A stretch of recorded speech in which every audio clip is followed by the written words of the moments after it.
The FBI has taken note of it, and it was time to step in and to ensure the FBI has taken note of it, and it was time to step in and to ensure that she did not lose her life, and that we didn't have anyone else in our states potentially threatened either. So it was time to move forward on these 13 different defendants. You talk about extremists. You say they're extremists. Are you calling them right-wing extremists? Were they supporters of the president? Did they take the president's words as a call to action specifically? Did you see that, or did you hear that in the conversations? Did you see that in any of the online activity? Well, I think the facts and the evidence will present itself during the course of the case. But let me speak more generally about these groups and what we have seen. Some of them, oddly, do have pro-Trump stances, but many of them are just anti-government altogether, no matter who's in the government. But what concerns me is this. We see many different events that are these protests, whether they be at the Capitol or in other areas of our state. And what concerns me the most is that you'll see these armed militants and in their paramilitary uniforms, toting around their assault weapons. But then you'll see our elected officials literally hobnobbing with them and joining in and speaking at their events, including, by the way, many county sheriffs. And many of these were the county sheriffs that absolutely refused to enforce the governor's orders. And so what it does is it lends legitimacy to them. It lends credibility to these groups, to these organizations, and to their membership.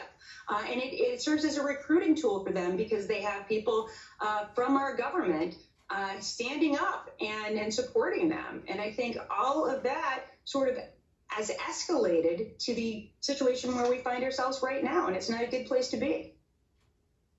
Were these suspects connected to the Second Amendment rally that we saw in front of the state capitol earlier this spring?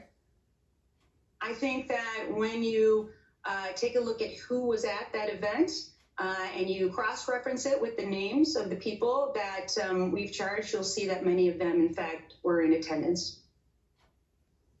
Do they have any connection to white supremacy? A lot of these groups are sort of intermixed with each other.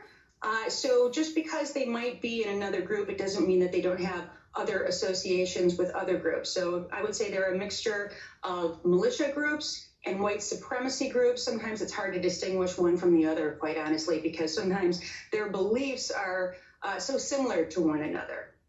But there are a number of different groups that are out there that are out, not just in Michigan, but across many jurisdictions and across many states. The Wolverine Watchmen, is this the same group that was already on the FBI's radar that was, I guess, talking about targeting law enforcement? Yeah, this group and many others, I would say, fall into that category. In terms of the backgrounds of some of these militia members, anybody have a background in the military that you've been able to determine? Yes, we've seen people who have backgrounds in the military that have gotten involved with these organizations. But what concerns me, I would say, more than that, are just sort of the loose associations at all with law enforcement. And when I say that, I really, again, I'm talking about county sheriffs that I've actually seen at some of these events. It's very upsetting to me. And of course, we have heard about groups that sort of feel as though they have their own sense of justice, their own legal system. And we know that, for instance, some of these actors that were charged today intended to put the governor on trial in their own justice system and to issue their own verdict as to whether she was guilty of treason. And it's very, very concerning. I think some viewers might be a little confused because on the one hand, you're saying that they have connections to law enforcement, but they are also going to target law enforcement. Explain how both those things can be true at once.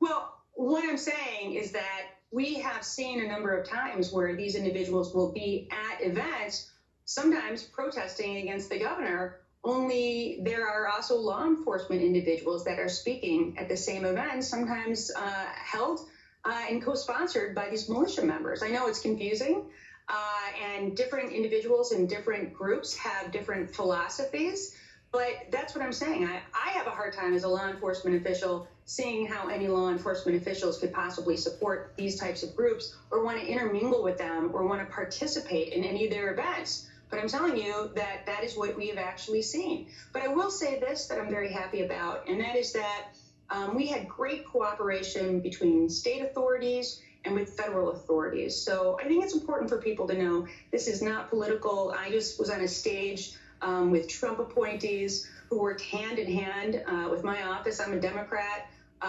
This has nothing to do with our politics. It has nothing to do with our, political persuasion. It's law. When you talk about law and order, what you saw on that stage, what you see us doing today in terms of these charges, that is what is law and order, not what the president has been talking about, not supporting this type of criminal activity. Are you sure that the threat is gone? There are a number of other militias in Michigan. You just said so a moment ago.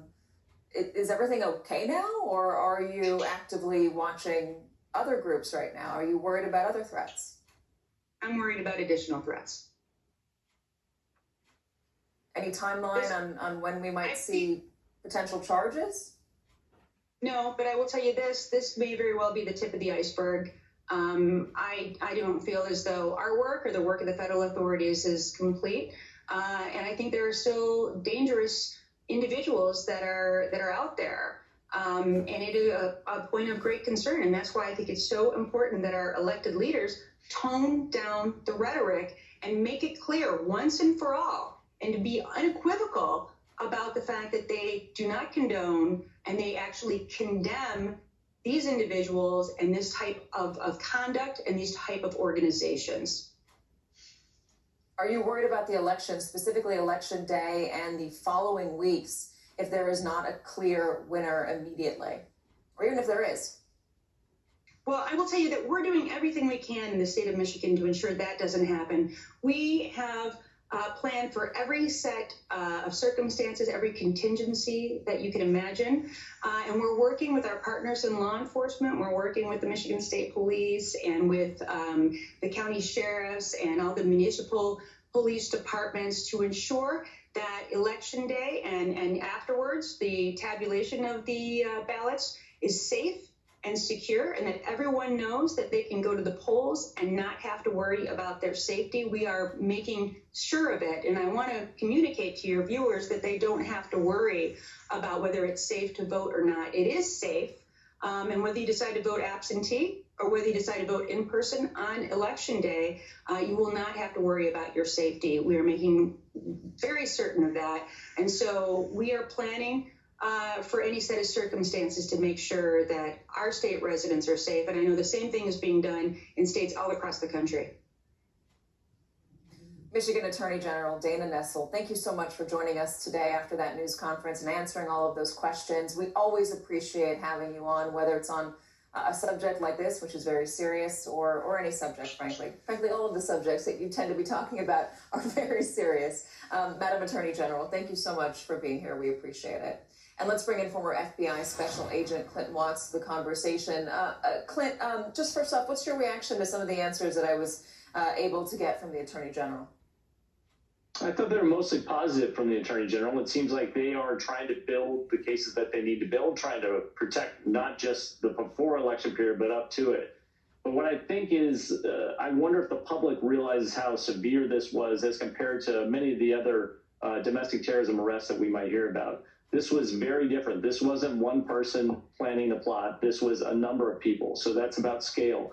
They weren't just thinking about it or talking about it. They had taken preemptive actions. So it was beyond ideology and discussions. It was reconnaissance, and it was testing out devices. They were on the move to execute this. Other things that are quite concerning, when they're talking about doing a diversion, that starts to speak to me. If someone knows something about how to organize an extremist attack, that's Anders Breivik, if you remember the attack back in Norway, that really showed how to use a diversion in order to attack a group of school children far away. That scares me because that really shows sophistication in planning.